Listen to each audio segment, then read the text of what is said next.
This might sound really complicated, but actually is really simple. In today's video, I'm going to talk about the velocity of money and how the speed and turnaround of your money is so much more important than the money you actually make.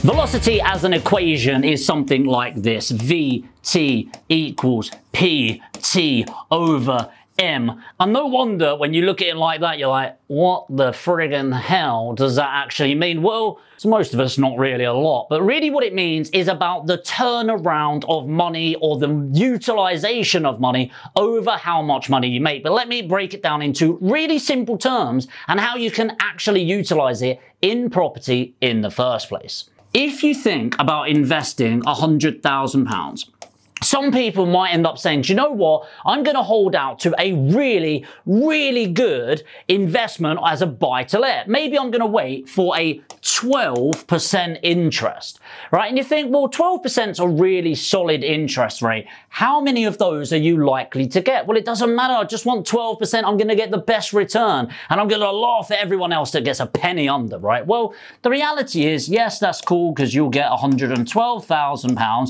on that cash if you invest it right away. Whereas what I'm trying to say is actually you're much better getting an 8% return on your money as long as you have the money to invest in the first place. And the reason for this is something called velocity, or the speed of money. And in some situations, you may have heard it called compounding. Now, I don't know if you've ever done this trick, but it's called the 1 pence double. A 1 pence double is showing the power of increasing. And the way you can do this, by the way, is get in a spreadsheet, or there'll be websites dedicated, or even just get your calculator right now, and you do 1 times 2. And then you just keep hitting equals. And this is how 1 pence doubled, and then doubled, and then doubled, and then doubled, gets to around 3 million in just 30 days. So let me explain that. 1 pence, 2 pence, 4 pence, 8 pence, 16, 32, 64, 128, 256, 512, 1024, and so on and so forth. You think, well, you've done all of that. You're only on 1,000 pence, right? But by day 30, you have over £3 million. Don't believe me? Pause the video and go and work it out yourself. Now, why is this important to this video in the first place? Well, what it's showing is the impact of velocity, because if you end up investing at a constant rate, but a good rate, what you'll end up getting is this effect here. And whilst that's really impressive, you are getting this constant growth. It is fairly constant and linear. So this line represents that linear growth that we're looking at. However, if we invest on a velocity basis, you might make slightly less, but because the interest is returning on your interest, which then returns on your interest, it builds up. So you might have timestamps that actually look like this as you're going through. Very much like the 1 penny. 1 goes to 2, 2 goes to 4, 4 goes to 8, 8 goes to 16, 16 goes to 32, and so on and so forth. And what we have is something called the compound effect, where the velocity takes space over time and reoccurs again and again and again and again and again. So the question is, how does this relate to property? Well, this really comes into a economics explanation of fast money and slow money. So with fast money, this is money that is earned income, EI, or business income, you might have heard of it as. And then you've got passive income on the other side. So this is the fast money and this is the slow money. Now, it's not to say one is better than the other, but one earns a lot more money. And then the idea is you earn your fast money and you put it into the slow money. Let me give you an example. You could have a job. Now, of course, most people are living off of their job, but most of you have savings, which should be really going into, not financial advice, an ISA, ideally a stocks and shares ISA, and once that gets to a certain point, you're probably going to put that into a buy-to-let property, else why the fuck are you listening to this channel? Another type of earned income can be your business income. Now, a lot of my investors, they're either accountants, actuaries, lawyers, dentists, doctors, or business owners that have worked hard for their money and they want to get their money working hard for them. But within property, there's actually more. You could do flips.